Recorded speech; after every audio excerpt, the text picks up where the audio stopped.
Hello. Today we're going to be discussing SAP Orders to Cash Accelerator from Qlik. We're going to be talking about how we extract SAP into Redshift. We're going to be talking about the components that we cover from Qlik, that it covers data ingestion, data warehouse automation, and analytics. My name is David Frericks, and later on we'll be joined from Dalton Ruhr, and we're on the Qlik Partner Engineering team. So before we get into the demo of the accelerator, let's talk a little bit about what the orders to cash process is.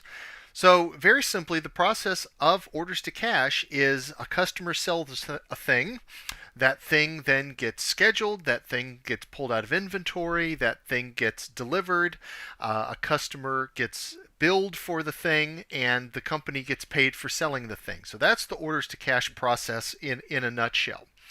Now, the complexity of this comes from an SAP world that these are all independent business processes, and so it's very difficult to be able to understand how they all relate to each other.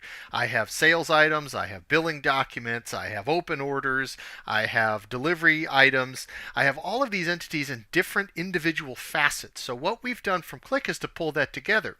For example, here's what it takes to pull out that orders to cash information in SAP, all these different screens to get that visibility. Now what we've done in Qlik is make it easier.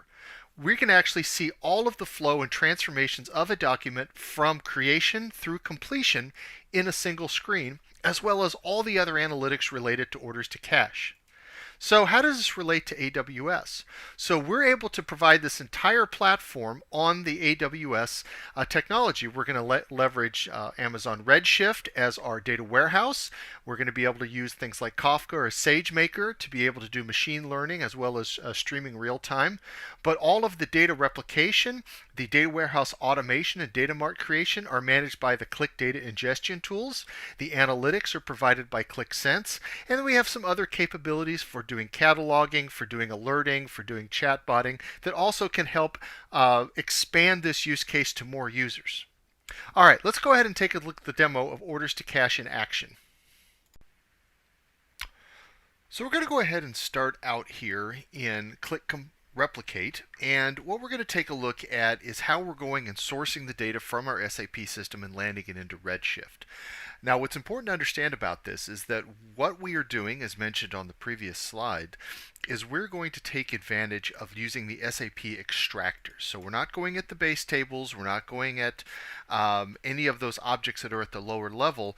We're going to be using these SAP extractors that have been enabled by Qlik Gold Client. So with that, we are just grabbing these extractors that we need to be able to source the data for billing and for sales items and order status and delivery status and all these different entities and extract them out and land them in Replicate. So this process of replication is very straightforward, and you can see here we're connecting up to SAP system. We're writing the data out into Redshift, and that's really all we're doing in this stage. We're applying a few global transforms to make sure that the data is in best format for Redshift to use, and that's it. So this is the process of replicating the data out of SAP using the extractors and landing it into Redshift. Now, this is when we pivot into the data warehouse automation component, and this is using Qlik Compose. And what we're going to do here in Qlik Compose is we take that landed data in Redshift, and now we go through the process of modeling it and adding the value. So we can see that we have those same tables that were loaded out of SAP into Redshift. However, what you're going to see, instead of 5-digit shorthand German codes, which is what comes out by default, we've actually in this model added all of the friendly names. So you can see now that if we're looking at ERDAT, it's called created on _ERDAT. So we do persist the technical names along with adding in the business friendly names. So we actually have a process that does that inside of Compose. We then go and start the process of modeling the relationships. How does data flow through the system? How do we get from these fact tables, how do they relate to the dimensionality? How do they relate to sales item header status, item detail status, things of that nature. So all of that is modeled here in this Compose model that we show the flow of the data. And by doing this modeling, this is how the surrogates are created, the keys are created. We define what entities are hubs for managing with the data vault style warehouse.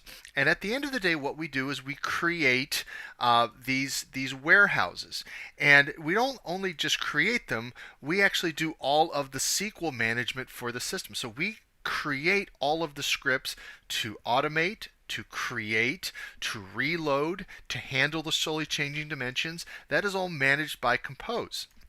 And at the end of the day, now that we have this data vault style warehouse, we go build the information to actually go deliver this to the end user. And we do that by delivering two types of data marts. So we deliver what we call transactional data marts, and these data marts are written with all of the details in the fact table at the lowest level, and they're sort of what you would expect from a info cube. They're by subject areas. So we have sales order lines, schedule, billing, shipment, open orders, etc.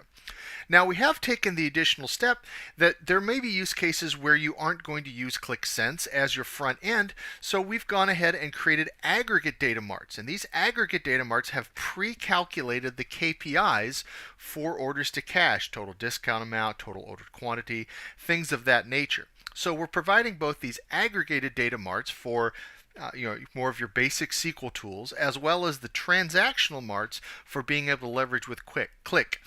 So let's go ahead now, and I'm going to pass this over to my friend Dalton, who's going to walk you through the analytics side of what we've done in this Compose model. Thank you for setting the ball on the tee for me, Dave. I appreciate that great demonstration of how Qlik moves data from raw to being analytics ready. And of course, analytics can mean a number of things to different people. Perhaps for executives, all they want to do is use our Insight Advisor chat and ask a question. What is my DSO? They'll get their answer, they'll close up, and they'll go home. They know what they're dealing with. They know whether it's good or bad. They might want to dig in more. Others, like me, that are hardcore analysts, want to dig in deep. And we're going to give you that ability with this accelerator.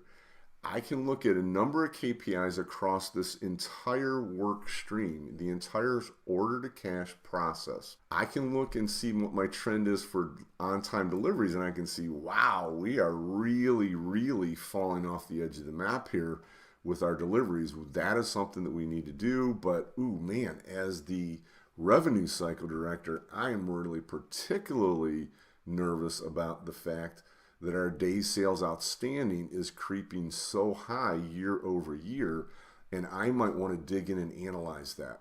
So I would want to go ahead and click on this details button so that I can see days sales outstanding by this dimension.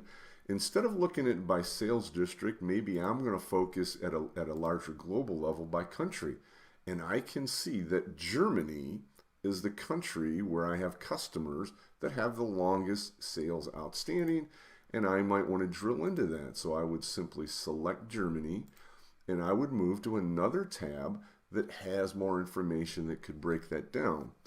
Of course, with Qlik, all of your selections carry through all of your screens, and so I can now further look at DSO, and I can see that I can break this out by, your typical buckets, 30 to 60, 60 to 90, blah, blah, blah. Well, maybe what I want to do is focus on just those that are 180 days or greater.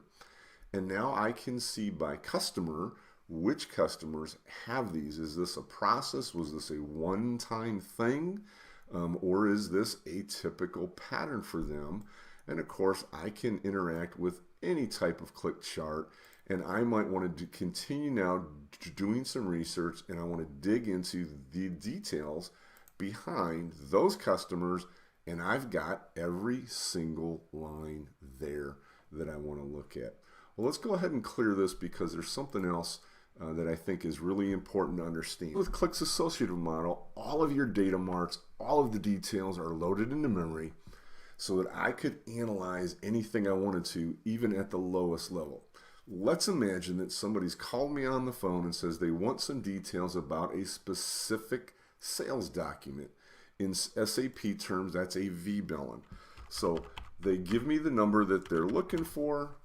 I can find that number through the search, and I can select that one low-level document. I can see that there were 2 billing documents for it, and I can visualize the entire flow for that thing through my orders to cash process.